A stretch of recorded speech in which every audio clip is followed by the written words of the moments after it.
Well, welcome everybody. Thank you for joining us this afternoon. I hope everybody had a lovely lunch. My name is Sarah Kate Ellis. I am the President and CEO of GLAAD. GLAAD is the most visible LGBTQI civil society organization. We work with the news, business, entertainment, faith leaders, sports, governments, and individual activists from around the globe to ensure and educate public people on LGBTQ issues and move policy forward. I've been running GLAAD for 8 years now, and prior to that, I was a media executive at Time Inc. in the United States and Condé Nast. I'm also married to my wife, Kristen, and we have twin 13-year-olds that we're raising. That's another full-time job.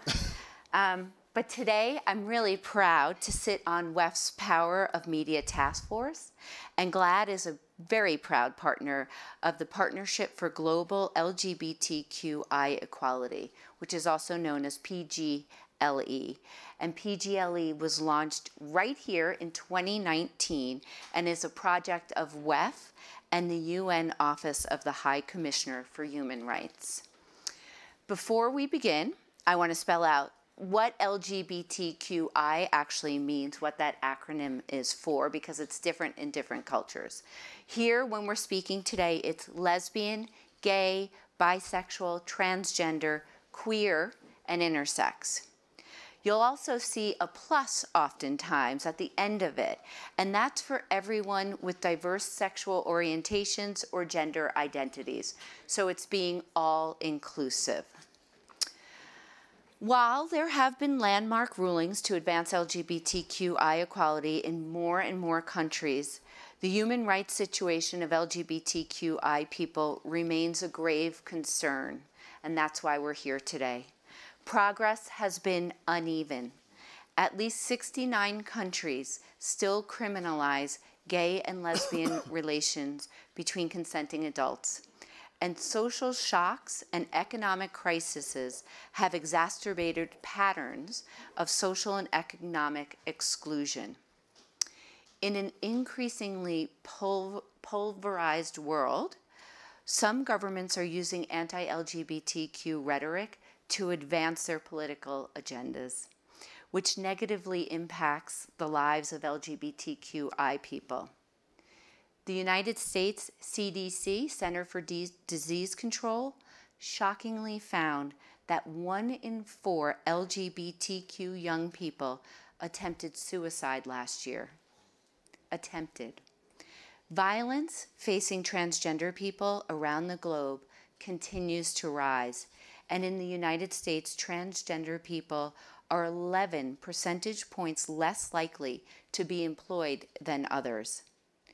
The chokehold of COVID-19 and the pandemic and the economic crisis that followed has revealed once again how LGBTQ people who already face healthcare discrimination and economic marginalization are disproportionately hit hard. The IMF contends that an economy is more fragile and less resilient when it is not inclusive. This idea will become increasingly apparent because younger people are more open about being LGBTQI. In the US, the Gallup poll this year showed that over 20% of Gen Z are LGBT. That is up over 5 points from just last year, in 1 year. Creating more equitable and inclusive societies isn't just the right thing to do. As the evidence shows, it's an important part of the economic strategy focused on resilience and recovery. So before we hear from our panelists on this topic, I want to remind everyone that 1, this discussion is being live streamed on the World Economic Forum's public website. We are happy to have a truly global audience today. If you plan on sharing this session in social media, please use the hashtag WEF22. So let's get to it. The panelists. First, I'd like to start at the end. We have Sander van Noort, Chief Executive Officer and Chair of the Executive Board at Randstad. We have Christiana Riley, member of the Managing Board, Chief Executive Officer, America's Deutsche Bank. Next to her, we have Amit Paley, CEO and Executive Director of the Trevor Project. And then right here to my left, we have Asha Karga, Executive Vice President who heads the brand and customer experience at the Mahindra Group, and also serves as the chairperson of the Gender Diversity Council at Mahindra. So the objective of today's session is to highlight what specific and tangible steps companies need to take to empower LGBTQI communities and become true partners to our very resilient community. Let's start with a round of introductory questions. I'll start with you, Sander. I'd like to know, has the business community gone far enough in its efforts to safeguard the LGBTQI community since you entered the workplace? Yeah, it's a very good question, and it is actually a question I'm going to answer it from a number of different perspectives. But first of all, since I entered the workspace, which is like 1987, so that's like 35 years ago, and I would say we've made tremendous progress. When I joined the workspace, I got a little brochure of Arthur Andersen in those days. That dates me to this, one of the predecessors of Accenture, for those of you who don't know. I got a little booklet. I didn't know the company. I joined the company, and it was not so clear what was going on, and there was rumors of someone being gay somewhere, you know, on the 6th floor, like that. Today, if you would join Accenture or Randstad, which is my current company, you will go on the website. You will see LGBTQ people. You will see an ERG around LGBTQ people. You'll see participations of companies in prides.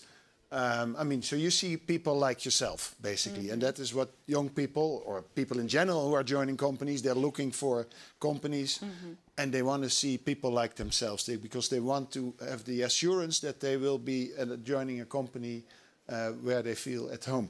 I looked at one statistic. In 1996, 4% of the Fortune 500 had something around LGBT, LGBTQ in their non-discriminatory policies, only 4%. In 2019, it was 91%. So, so there is notable progress. But then the question then next is, how high do you set the bar? You use the word safeguard. I don't think that's the right word. Because that sounds like we need to protect people. No, we need people to feel at home at work. We need people to feel that they belong at work. They don't have to leave anything by the door. That's not just safeguard. They need to thrive. They need to be their best. They need to, because work is about work. They need to perform. And you can only do that if you feel safe and you belong. And if you then look at people joining companies, I was trying to look up the statistic, but still a significant number of people, also in companies such as Randstad and Accenture and IBM and Microsoft, when they join the company from college, they sort of think, maybe I'll go back in the closet, at least for the first couple of weeks. Because I don't know what's happening here in this company. I just need to suss it out a little bit. I've had a few young folks you know, talking to me about that. So have we done enough? There's more work to be done. And I would say the last thing is, and you started by LGBTQIA plus. You know, it's also a bit of a moving target. Yeah, it's not only about the white gay guys anymore. It's about a much broader spectrum of people. So the bar is definitely high, and I don't think we're there yet. And then come to the last point is the business community. Well, there is no such thing as the business community. I would say the Fortune 500 companies have generally done, and big companies and big government institutions, also the police and the army and the fire department, have generally done a good job. But that's only a fraction of business, because you have a lot of small businesses. You have businesses in countries where the Fortune 500 are not. So probably fewer people work in LGBTQ plus friendly companies than in all the other than in not so friendly companies. So I think if the objective is everybody should feel at home, feel belonging in their work, in their work around the globe, my sense is that we are probably at 10% Wow. of people. But this is just my sort of over the. So I think there's a lot more work to do. So in summary, we have made great progress. Leading companies have done a lot, but there is so much more to do. That's great. And that leads us right to you, Amit, right? So there's a lot more work, according to Sander, to do. What are some key insights on the risks faced by and protection of the LGBTQ community? What is the outlook on inclusion and equity based on these current insights? I think it's a mixed bag. We've seen some huge steps forward, and including in business and some government policies, but we know that LGBTQ people are still suffering every day around the globe, and that we've actually seen a retrenchment and a moving back on rights that we thought might have been solidified. At the Trevor Project, we're the world's largest suicide prevention and mental health organization for LGBTQ young people, and we hear every single day from LGBTQ youth who are struggling. We estimate that more than 40 million LGBTQ young people seriously consider suicide every single year around the globe. 40 million. These are kids whose lives are on the line, and it's because of the discrimination and rejection that they face in society. That's a function of government policies, that's a function of business policies, that's a function of culture and family rejection that leads to that sense that you do not belong and makes you think, is there a place for me in this world? And I think what's been so upsetting the past couple years, as so many people, especially marginalized people, young people, people of color, transgender and non-binary people, have been dealing with the impact of COVID-19, this global pandemic that is harming so many people in so many ways. That's had enormous impact. At the same time, we are seeing people in government, lawmakers, attack LGBTQ people. That's happening around the globe in Eastern Europe and other places. But in the United States, which I think a lot of people want to look to as hopefully a beacon for what we can be doing on the LGBTQ front, we've seen more than 300 bills attacking LGBTQ people just in the recent time, and they've particularly been attacking transgender and non-binary young people. That's just wrong, and that's causing harm to businesses, to the public, to individuals. And so I'm hoping we can talk more about what everyone here can do, what businesses, but also people in their individual lives and government and lawmakers can do to change policy and change culture to save lives of LGBTQ people. Yeah, wow. So mounting pressures here. To you, Christiana, as Amit just mentioned the disproportionate effect of this global crisis, these global crises that we've been talking about for the past few days here at Davos on the LGBTQI community. How can business ensure that crisis response and economic recovery programs are more inclusive and don't exacerbate the patterns of social and economic exclusion? We have an opportunity. How can we grab that right now? From your perspective. Thank you, Sarah. And first of all, let me say I'm very honored to be part of this panel, as I think acknowledgement of Deutsche Bank's decades-long commitment to an LGBTQI inclusive environment in the workplace. And I loved what you said at the outset about the IMF statistic that economies are, statistically more fragile when they don't embrace this. And I think the same is true. We've had that recognition as a company for multiple decades now. Your question about crisis, right, and what challenges, but equally what opportunities, is very poignant to the moment. As you said, we've been speaking about the crisis conditions in many sessions over the past 2 days. And the same answer is true on this situation, the application here, as it is for the geopolitical situation, which is you must stay true to your values at times of crisis. And I think corporations have 3 really important levers to think about and at their disposal to demonstrate those values.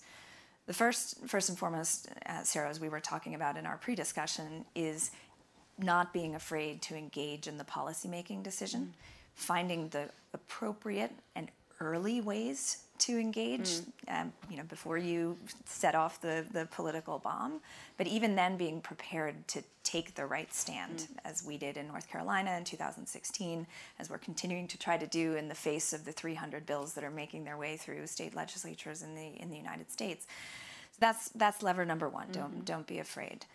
Levers number 2 and 3 have to be, with reflecting on your own operations. I think, the second lever I would point toward, and Sandra, you referenced this, is of course representative workforce, being sure that you're being visible as an employer on these issues. It's more than just a safe space. We think it's about showing leadership in the space and making sure that your employees see you expressing that leadership, and it's had tremendously positive impact on our employer brand, particularly in the United States. And I think the third, and this is applicable, I think, broadly across the DE&I space, is to move beyond representative workforce, right? That's kind of like the hygiene factor that gets you credibility to even, be at the table in these conversations. It's then how you reflect on bringing those values into your ecosystem, how you touch the economy. Financial services, we obviously touch the economy in many, many different ways. How do we make sure that we're partnering, we're being intentional in our client selection, we're being intentional in our vendor selection with firms who represent those same values? So I think as corporate leaders, we have a number of different levels on which we can engage, and it's important to reflect on all three of those. That's great. And so, last but definitely not least, Asha, you've heard now from the U.S. and the Western perspective of the challenges faced by the LGBTQI community. What's resonated with you from an Eastern perspective, and what hasn't? So firstly, great to be here, great to be representing not just the group, but also representing India on this panel. And while you were talking about businesses and communities, actually I reflected back on our culture. And India has actually been quite inclusive as a culture. So there is a very famous Sanskrit phrase which says, Vikruti evam prakriti, which means that what seems unnatural is also natural.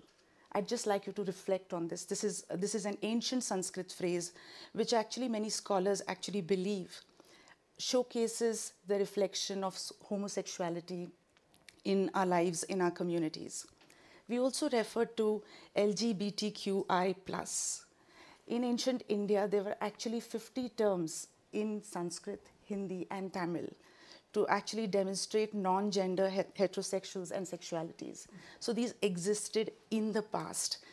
In our epics, which were written in the 3rd century, there were a lot of stories belonging to the homosexual community, where men married men married men, women married women, and therefore this representation somewhere got squashed in the invasion of India, and especially after the colonization by the British.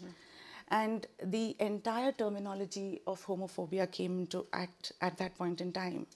And therefore, the decriminalization of Section 377 just a couple of years ago brought in so much of joy and brought in so much of celebration into the community, because it was actually going back to our past, which was so rooted in all communities and all kinds of people, and the true diversity being reflected across the country. So I just wanted to share this perspective with you because, while we talk about businesses, it's deeply rooted in communities and culture, and it's important to go back into that and bring that into the fore as we start thinking about the representation in the community. So over to you. Thank you. So I'm going to do a bit of a round robin, if that's okay, because I want to hear everyone's take on this, because it keeps coming up. And I'll start down with Sandra, and we can just go straight down, 180 seconds or less. What specific actions can CEOs take to ensure that DE&I become a priority for a company's strategy? What if you had your way to, with a wand? Right. Well, there are many things that CEOs can do, but I would say 3 is the tone from the top. I think that is absolutely important. Not just say, but do as well. So I think that's one. The other thing is, and this is not just for LGBTQ plus people, but this is in general. The other thing is, and I call them the technicalities. Go through your benefits, your compensation. Are there gaps?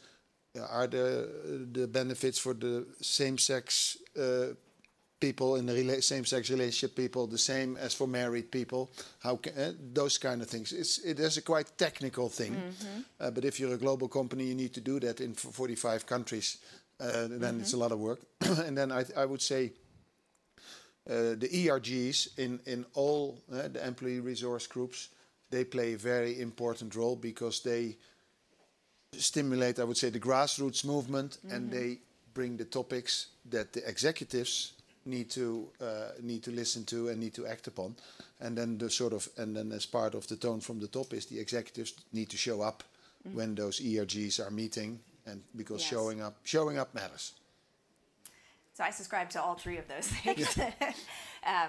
I may take it in a slightly different direction, if you don't mind, because I think all three of those things are critical ingredients, and we all should be focusing on them.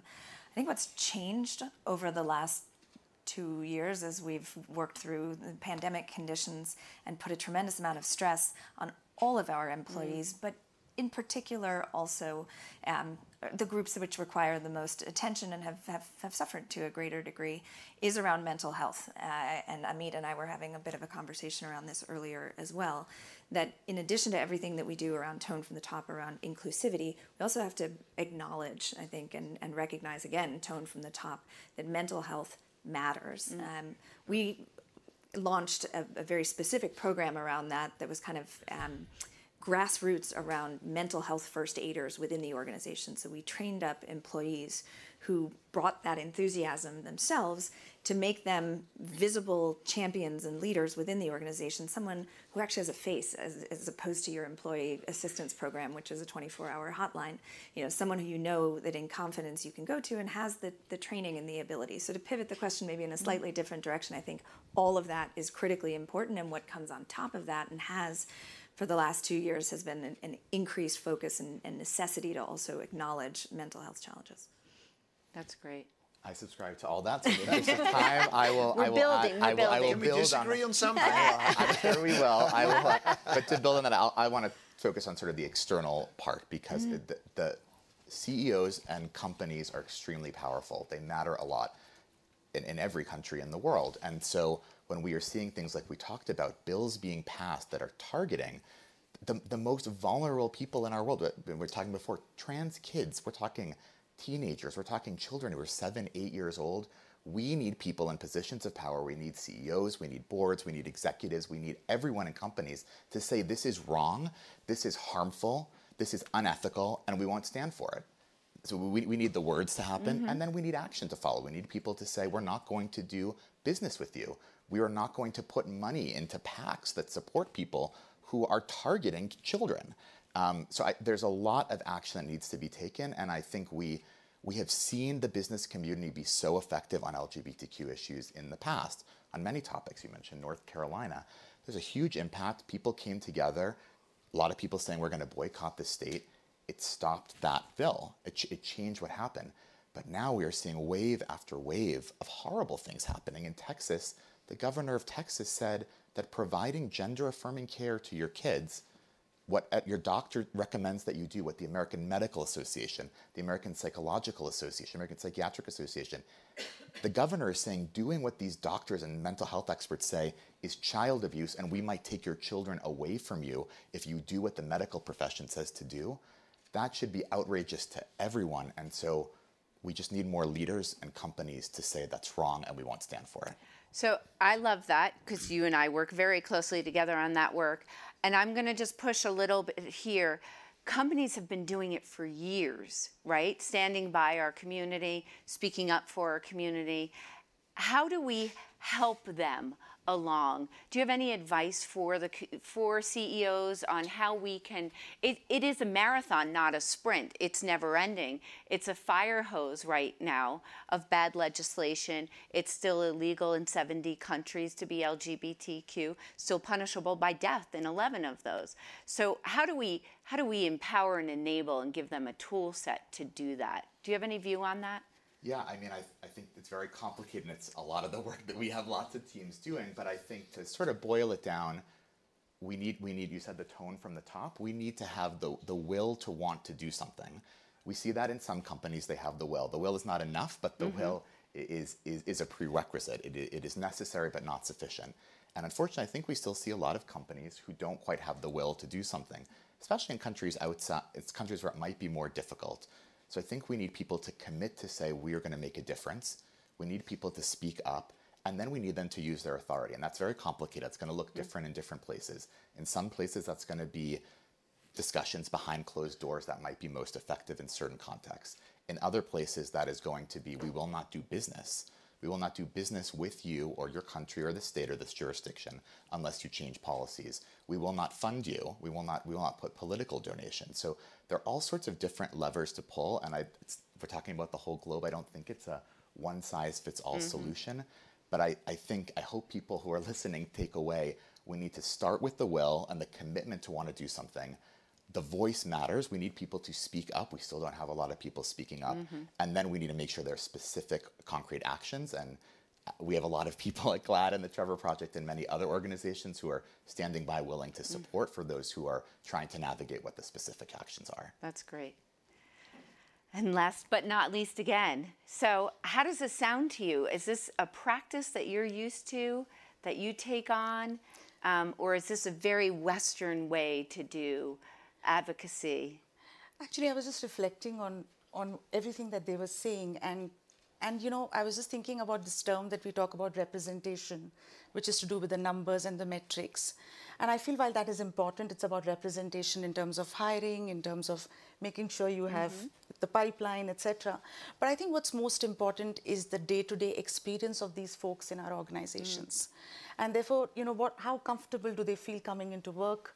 What's the psychological safety that we offer them in the context of work? These become really important, especially you know, for people who are transitioning in particular. You know, when you think about even documentation, when you think about that documentation that exists, how easy is it for people who are transitioning from one gender to the other? You know, are their birth certificates really going through a simple, accessible, understandable process? You know, all these things become important both from an external point of view as well as an internal point of view. That's amazing. I think that's important too, because we look a lot externally, and then internally, how can we make the day-to-day? That's fabulous. I'm going to stick with you for a second. Sure. I'm really curious your perspective on what workplace advice would you give to the LGBTQI community? We have probably people viewing all over the world. What would you share with them? I think we need advice from them. I don't think we have any advice to give them, because they have been at the margins. And to now be in a position to say that, you know, let us tell you now how to, you know, how to behave in this world, it needs to be completely subverted. There's no advice to give them. I think it's more important for us to hear them and listen to their point of view. That's great. Christiana, the business world, banking, finance, that's the world that you live in, right?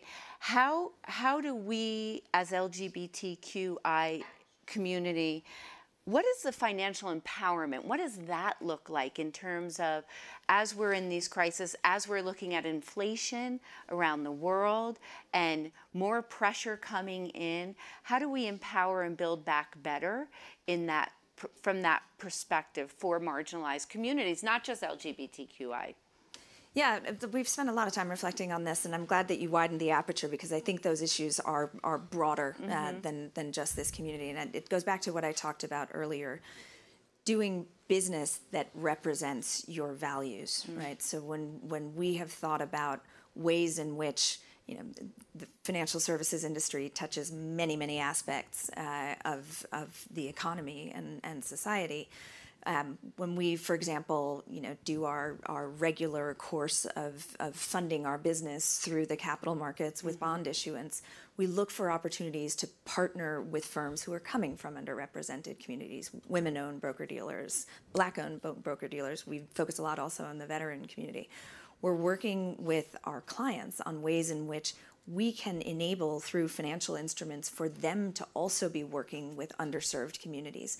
So if you think about, we've been on this journey now for 70 plus years, focused on supplier power, right? Concentrate your number of suppliers with the smallest possible number that you can. What if you flip that on its head and found a financial services provider who can take the risk away from that so that you can work with a broader, more diverse group of suppliers in ideally economically underserved communities and potentially also open up some social opportunities around that as well. So I think certainly, banks, financial service providers have significant opportunities, but I encourage all of us in the business opportunity to think about how do our business practices beyond just what we do in the HR organization express these values. So thank you for that. I am going to turn to the audience now. Oh, great. We have early questions. I'm going to start right there. I can't see your name from here, but please introduce yourself and ask. Hi, I'm Radhika. I have a question for Asha, but firstly, thank you for mentioning that it'll be nice to have advice from the LGBTQI community. I think it makes it more inclusive. And I agree and completely acknowledge your point that the Indian mythology already states whatever you mentioned.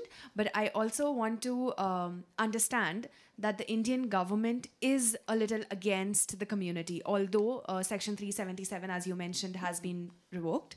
How do you think we can create a movement of this particular issue? And also, how is Mahindra & Mahindra helping the people of the community feel safer? Sure. Yeah. Lots of questions. There were 3 questions in there. Firstly, thank you for the questions. I actually did some research around this belief around the government and their approach towards this particular community. And I was quite surprised to know that in 2019, on our Republic Day, on Jan 26, 2019, the president of the country actually honored the 3rd highest civilian honor to Natraj Nartaki, who is actually a transgender woman, who's a transgender, now a woman, and for her accomplishments in Bharatnatyam. And just imagine the 3rd highest civilian honor being presented to this particular lady, at that platform. So while politicians have been quite undivided or rather quite divided on many aspects in our country, I think there are some aspects, especially on these, where we have seen some kind of great collaboration and unison. For example, the first trans lawyer, the first trans nurse, a transgender welfare board. In fact, in one of the smallest southern cities, there is a hostel for around 40 transgender students who were actually thrown out of their homes by parents, and actually the government actually embraced them. So 4 to 5 of our largest states, we're actually seeing some great actions, and there is a lot of data that's available. Maybe it's not out there, it's not being spoken about as yet, but it does exist, and there are pockets of great resonance for the community, and they should feel fantastic about the things that are happening. Having said that, it's a journey, and a lot needs to be done. And that same holds true for the Mahindra Group too. We've been in a classically male-dominated business. We started with the tractor business. We started with rugged SUVs, and therefore we were classically talking to men in semi-urban and rural parts of the country. But I must tell you that in the last couple of years, and especially in the last couple of months, we've had dealerships which have only women. And actually, we believe it's great for business. It's not about diversity, and while that's important, but we do believe that with sophisticated luxury vehicles coming into the fold, women can actually do a great job. So there is some work to be done in the community per se, but one of our group companies, which is Mahindra Logistics, they have actually created some great policies for same-sex partners, which includes 12 weeks of adoption leave in case you want to adopt a child. There is medical insurance for same-sex partners, and also there is compassionate leave in case there is a bereavement in the family, which is very much the same for any other member or for everyone else. So these are small steps that we are taking, and these policies are now going to be extended to other parts of the company, and hopefully we shall be seeing a different scenario when we meet again in the next year or so. Yeah, thank you for asking the question. Yes, right. Thank you. As saying as Radica, I'm a global shaper from the World Economic Forum from Colombia. I want to tell you a short story. I was talking with another queer friend, another shaper, and we were saying Davos is quite a representation of power, and I think there are less than 10%. I would guess that less than 3% of queer people within Davos. So how many LGBTQ people have power, or who are making the decisions? And I wanted to hear, I think, from all of you, your position on that. I mean, if Davos is the representation of power within business and government, and we're just this group of people that maybe some of us, including me, are gay or LGBTQ+, where are we? Why are we not empowered?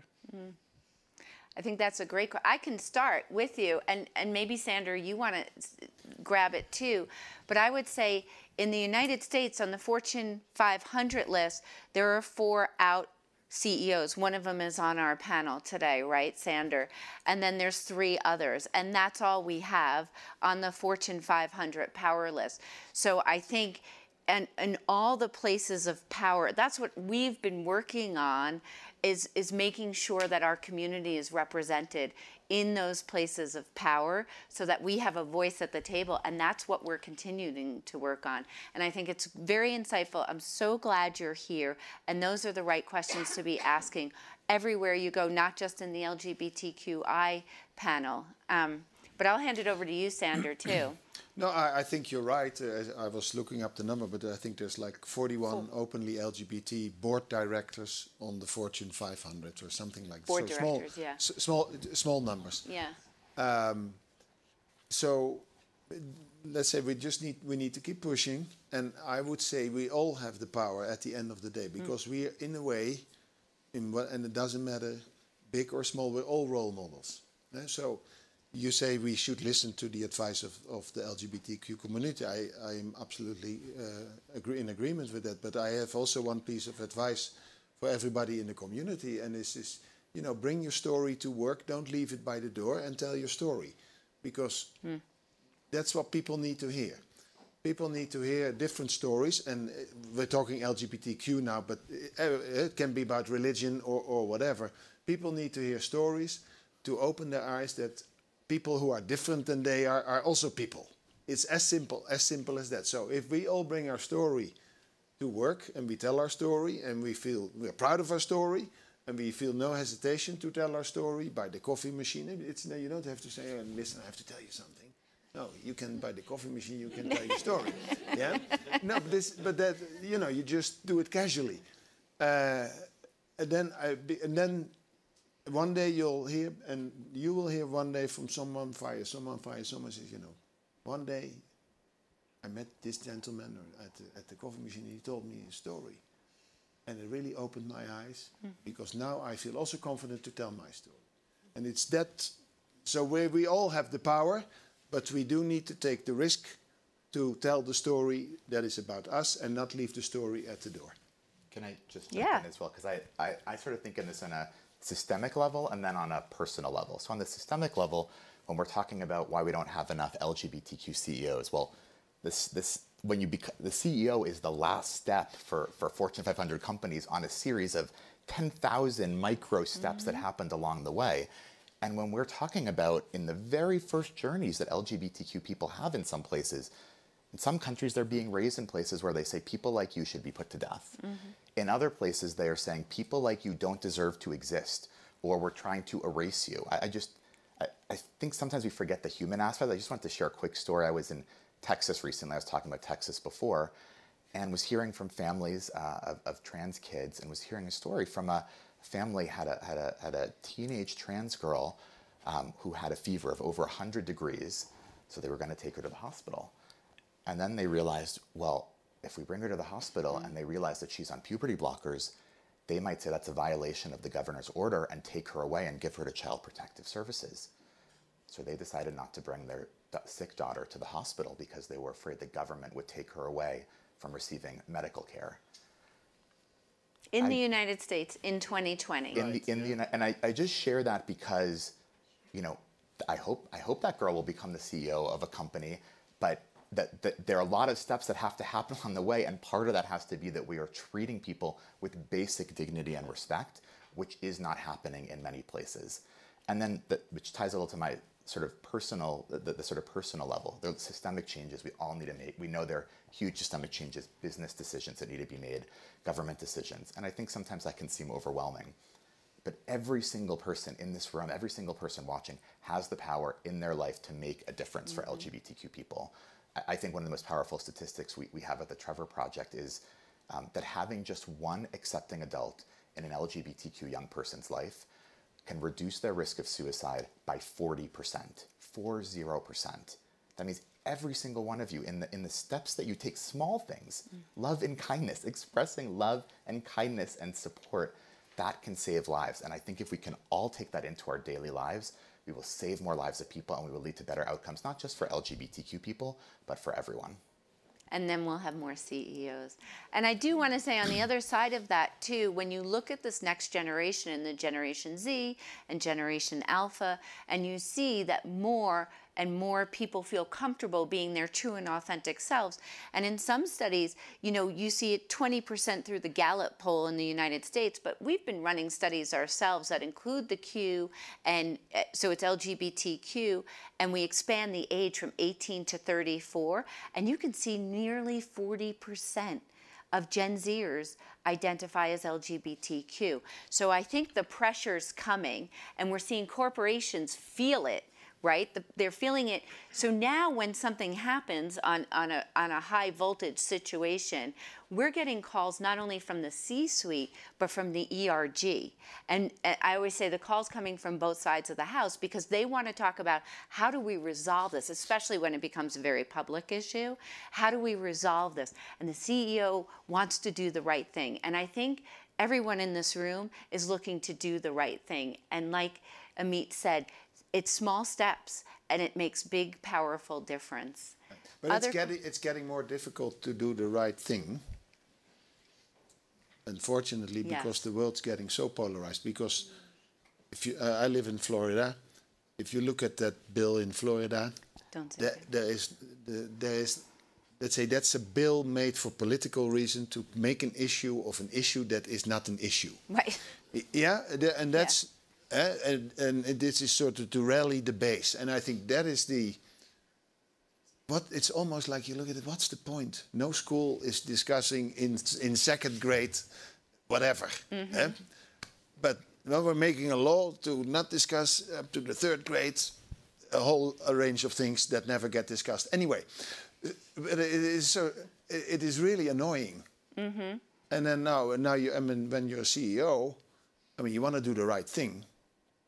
But, you know, you have a business to run. There's 300 of these laws. You cannot say, well, in every state where there is one of those laws, I'm not doing business anymore. So it's getting harder to sort of navigate the whole system. Unfortunately, because of the polarized situation that we're in. I'm not saying we shouldn't do it. I mean, I think it should make us stronger to push back harder. But you sort of start to think, where is this going to end?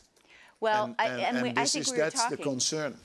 And I mean, then there's the whole abortion discussion, which is the next level. Where is this going to stop?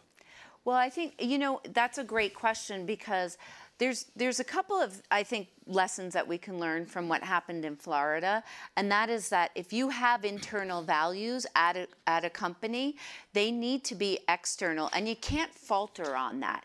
You got to put your foot down or say your point of view because you're going to be held accountable on both sides of it now. And so stand for what you believe in and do it the right way out of the gate is oftentimes what we talk about. And the other thing, there is a little, it's not an end all in the United States, but it is a help, is we do have a piece of legislation called the Equality Act that we do need the senators in the United States to hear from business leaders directly about. They want to hear about that LGBTQ matters to you, because I hear from these senators who say, I have CEOs who come into my office and they never bring up LGBTQ. They'll bring up women, they'll bring up you know, racial equity. They will not bring up LGBTQ. So that is one little step that we can take away from this. And now I'm being told that we need to wrap. We could go on for a long time, obviously. There's a lot to discuss here. I will say thank you very much to you all. You know, I think if we take the top learnings here, there's a lot of work to do. And Davos and the people who are here and the people in this room and who are watching can make one small effort to make big change. And if you make one small effort, it'll lead to another, to another. So we appreciate you Can we do a last piece of advice for everyone in the room and who's watching this? Look up the Trevor Project and give them some money. Yes, Amen. perfect. I love it.